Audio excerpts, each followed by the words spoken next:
Biafra, superstars, media. My fellow Biafrans, good morning, good afternoon, good evening, good night. I want to assure you we are doing the right thing, fighting for our freedom, our liberation. We must keep on fighting and not look back. Because what you're about to see here is exactly what awaits us if we drop down our arms of freedom and conform to Nigerian system. They are coming, they told us. They are coming, they are coming. Even though the other tribes, they try to pretend, they insulted us. They hate us when we speak the truth about the Islamic Caliphate via the Fulani headsmen coming to the land to Islamize us and take over our land.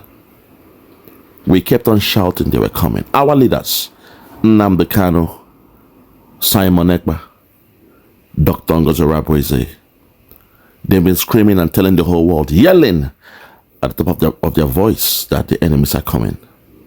Today they have come. And the Biafra land will be the last battling ground. Today as we speak, the Yoruba land is gone. They are everywhere in Yoruba land. Sharia is now in Yoruba land. And also in the Middle Belt, places like Plateau, Benue. Watch this video and see what's happening in Benue. This is just very close to the borders of Biafra. Watch this now, come back. We have yet another horrific massacre against Christians in Nigeria to report on. 27 people, including a 3-year-old girl, have been killed in the most barbaric of ways. Masara Kim, a reporter for Truth Nigeria, joins us now. Masara, what can you tell us about this absolutely barbaric atrocity? Yeah, so in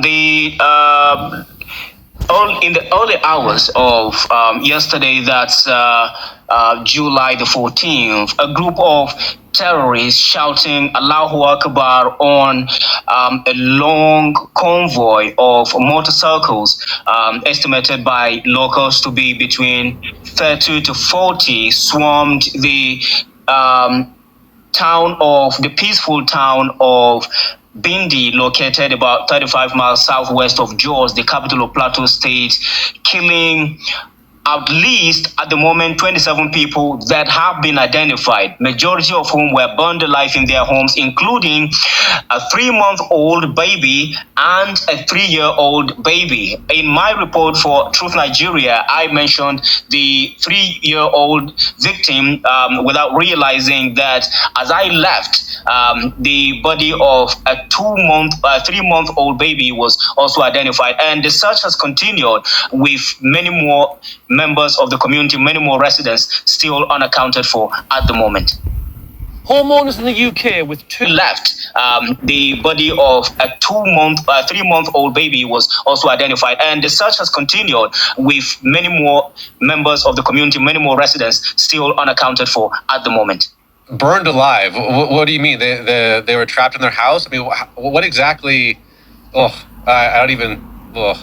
As a father, this is disgusting. But what can you tell us about that detail? Burned alive. What do you mean? Yeah, so these terrorists swarmed communities, broke into homes, and literally poured gas. They poured fuel on the sleeping residents and set the houses on fire. I mean, a local pastor who spoke to us, I shared his photo with you, said he was hiding in a gold room just within his compound of 2 brick buildings when they broke into his flats where 9 members of his family were sleeping, and he could literally hear them screaming and shouting for help, but absolutely no one could come to their help because the terrorists, more than 30 of them, had swarmed the compound. Some of them had gone into the rooms where these innocent residents were sleeping,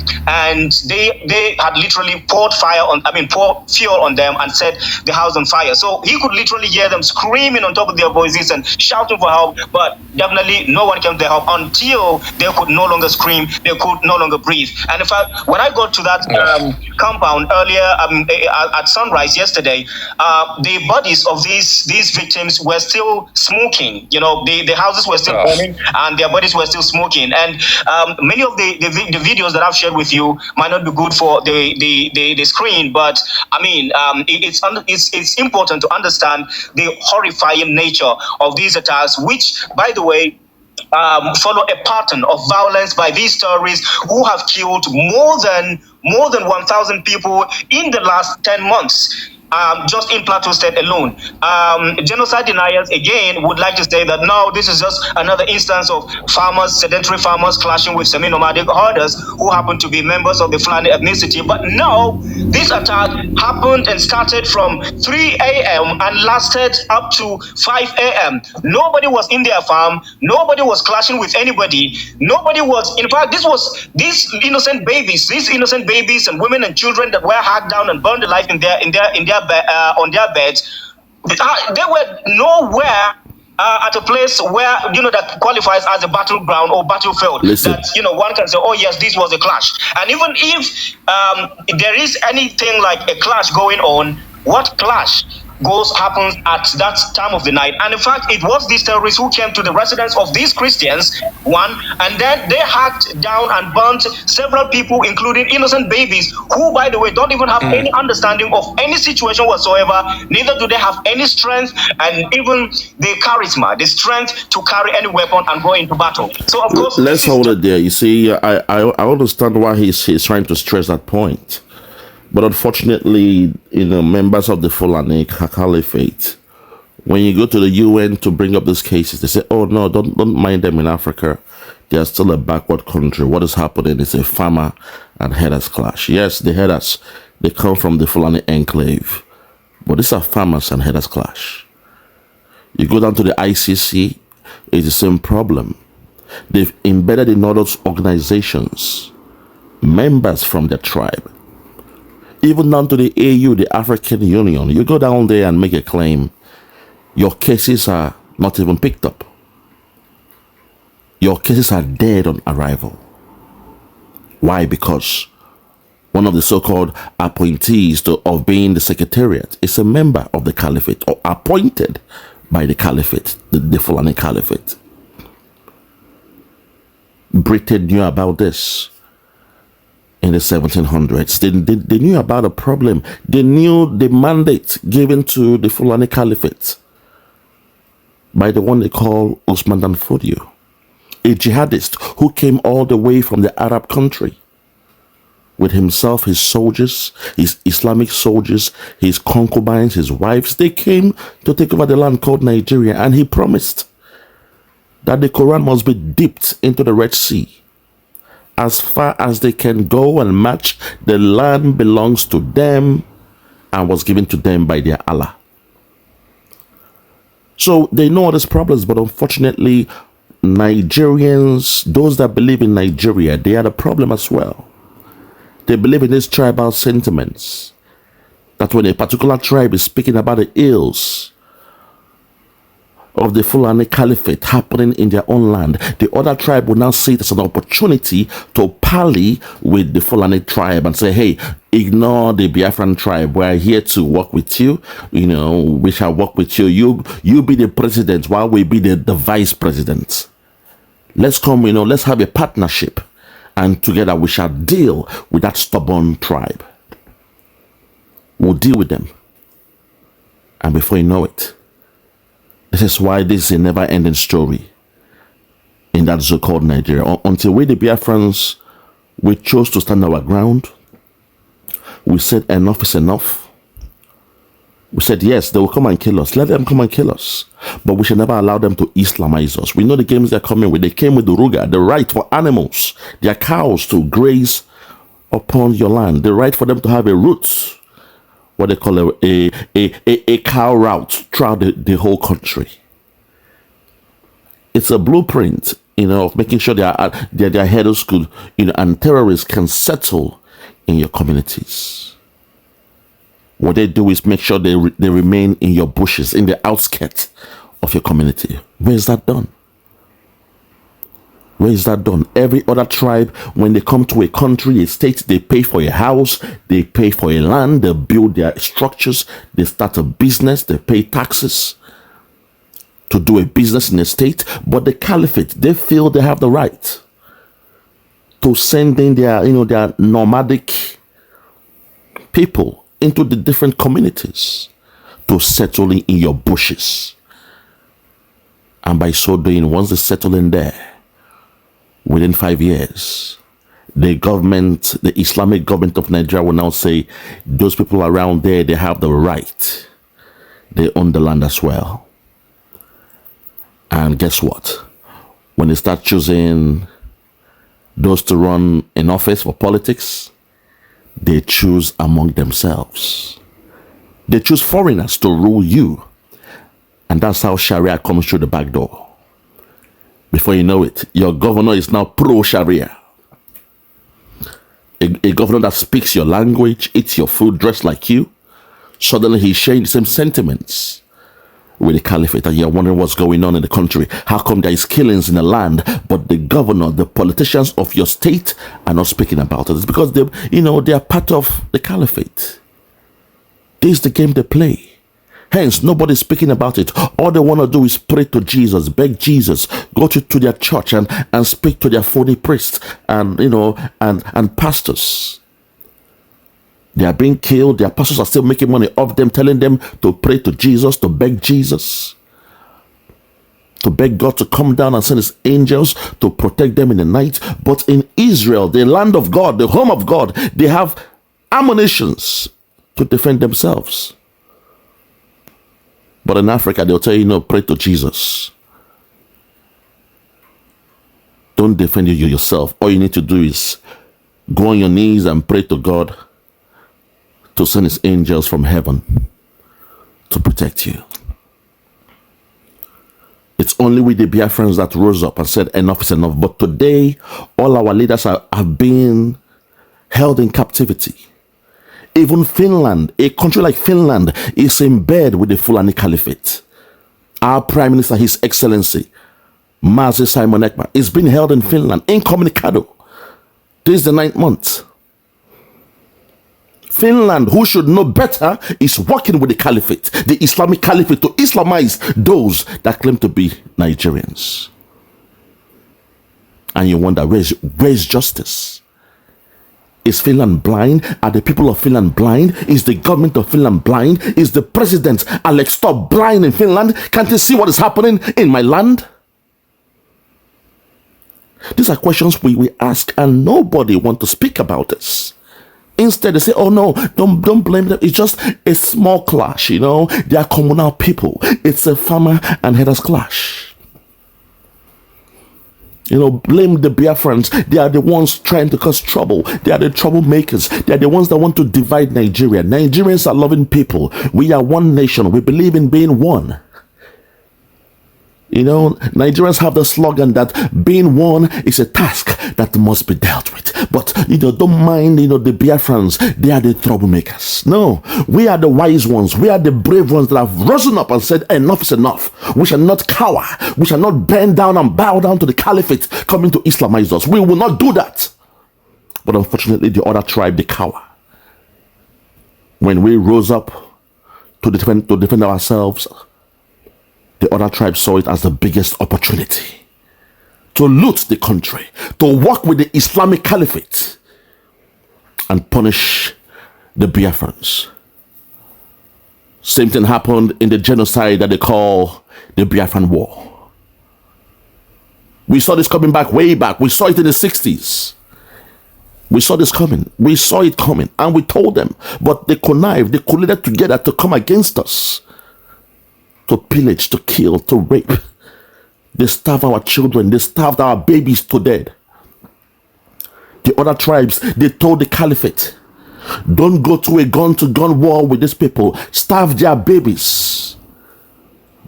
Blockade the food going to them.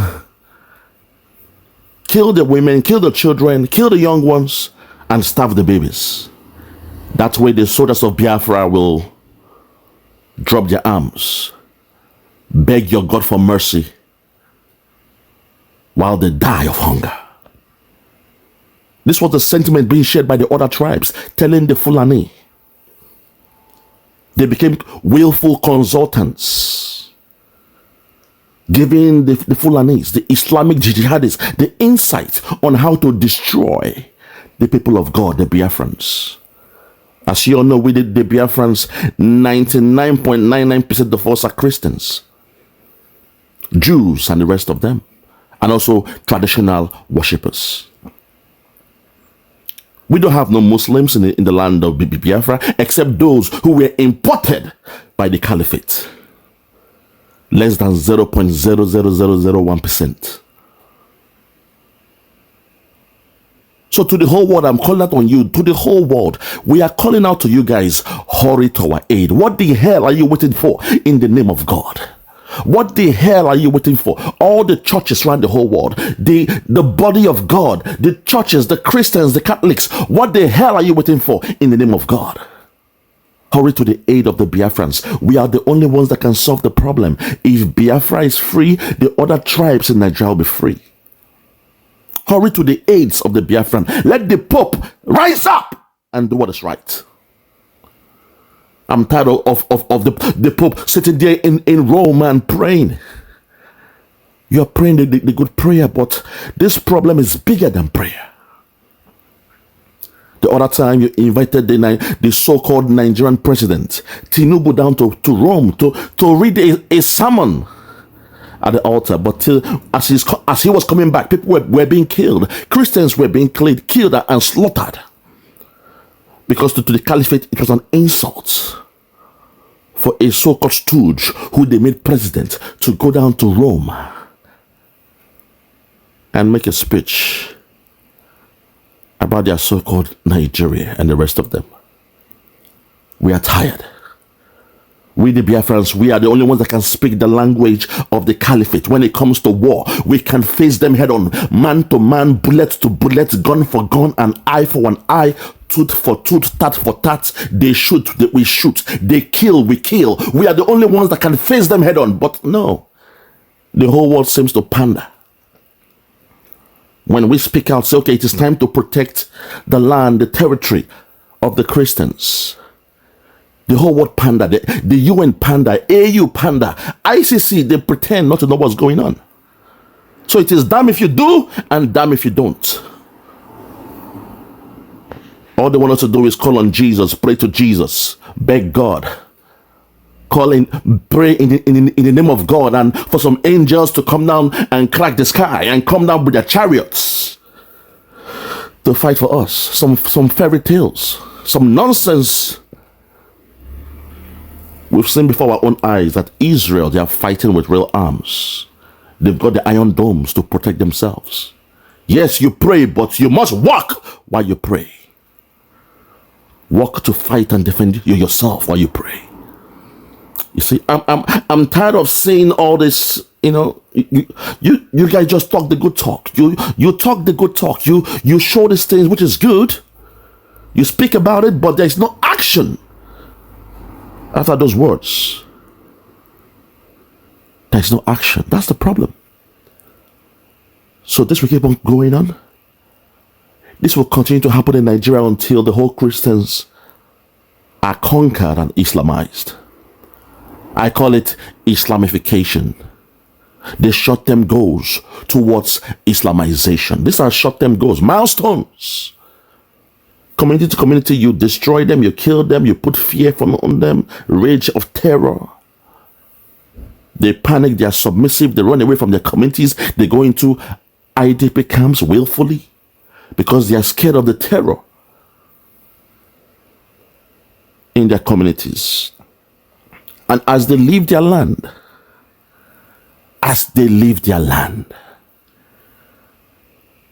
the caliphate will now send their headsmen. They will call their brothers from the Sahel to come and occupy those lands. They will change the name of the community. They will change the name of the village. They will burn down the church, convert the church to a mosque, and nobody will do anything about it. Not the police, not the Secret Service, what they call the DSS, not the army. Suddenly, this Islamic jihadists, they become tax masters. People are paying them tax to go through and fro. It is okay, it is acceptable in Nigeria. The Nigerian government does nothing about it. Terrorists are taking tax, collecting tax. They are creating toll gates in conquered territories. And the Nigerian government does nothing about it. They pretend not to even know it's happening. But when someone like Nnamdi Kanu speaks for his freedom, his liberation, the liberation of his people, all the way from England and Kenya, they went to Kenya, a foreign country, to kidnap a man speaking for the freedom of his people. And when Simon Ekpa was speaking virtually from Finland, a country that respects the rule of law, suddenly they were able to cajole Finland with the so-called contract for oil and gas, a deal that Finland could not say no to. And today, Finland is dancing to the tune of the caliphate by making sure Simon Ekpa is being held incommunicado for more than 7 months with trumped up charges, calling him a terrorist in Finland.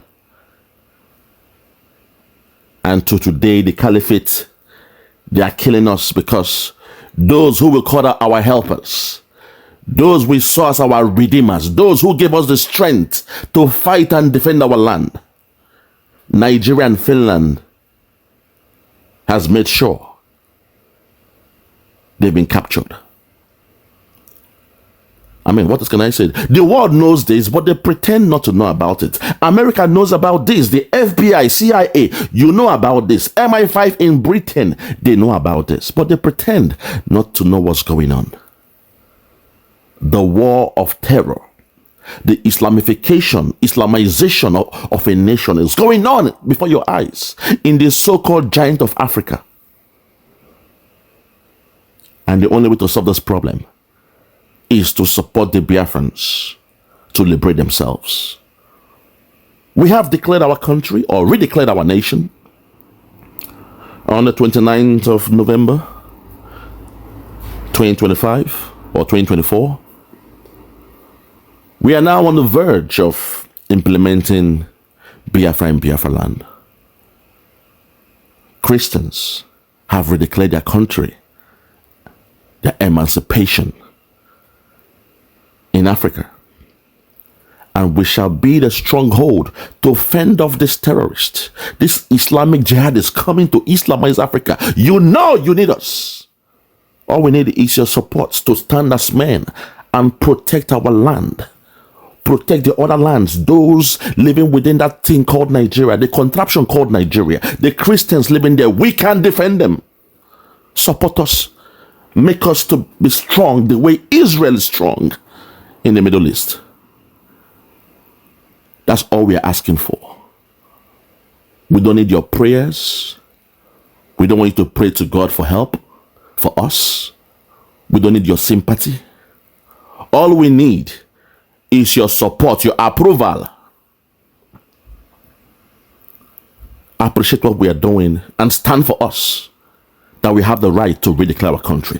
That's all we need. And the problem of terrorism will end in natural death in that so-called Nigeria. They know that, but unfortunately, whenever we rise, they keep on, they collude with the EU, with the UN, with ICC, and they make things look, different. But they know the day Biafra rises up, implements Biafra in Biafra land, that's the end of the so-called terrorism in Africa. They know that. The caliphate knows that. I rest my case. I'm tired of talking. The days of talking are gone. But the Western world keep on pushing us and showing us videos of Christians being killed. We've seen all that. We saw it coming a while away. While this one's being killed, we're laughing at us. When this one's now in Plateau, in Benue, in Yoruba land, while they were laughing at us when we said the caliphate, they were coming. Because we warned them. We saw it coming. We told them the caliphates were coming. Their men, their stooges are coming to your land. They are coming to take over your land. They will come with their cows. They will come with their animals. They will come with AK-47 in the guise of coming to ranch, in the guise of coming to eat the grass in your land, saying they have the right to be in your forest. They will come with Ruga. Ruga means the right to give them the passage, the route into the bushes all across Nigeria. They are coming, they are coming, they are coming. This was the real prophet of God, Nnamdi Kanu, who told them. He told those who believe in Nigeria that this was coming, and they were laughing at him. They threw stones at him. They spit on his face. They changed the name Biafra to Biafra. They called us criminals. They begged the government of Nigeria to kill my people, to kill the Biafrans, to kill the Christians, to take the life of Nnamdi Kanu because he spoke the truth. And today, the chicken has come home to roost. We could have been saying, yes, aha, we told you so. We warned you a while ago, but no, we are children of God. Even though they made a mistake, we are here to support them. People of Plateau State, we are coming. Benue State, the Biafrans are coming. We know you are going through hell now. And we are here for you. All we need is the backing of the Western world. That's all what we need. All we need is the accent, signed and sealed, that they believe that the Biafrans have the right, and give us the go-ahead to implement our country. That's all we need. And solve this problem once and for all. Solve this problem of Islamization once and for all. Solve this problem of terrorism having a free way in Africa, in Nigeria, the so-called giant of Africa. How do you stop it? How do you checkmate it? Allow the Biafrans to go. Allow us to go. And that will be the end of terrorism in West Africa. I rest my case. For those that have ears, let them hear. For those that have ears, let them hear. Yeah, check me out. Superstars Media. Lord Logan, Bloomington, Lord Logan, and it's wild Flora show. 1914 amalgamation is what we dying for. 3 nations to 1 nation, ever since annihilation. Nepotism is nonsense. You and you, clap your hands. Biafra gonna come, clap your hands. Biafra, Oduduwa, we're free now. Freedom is gonna come, we're free now. Yeah.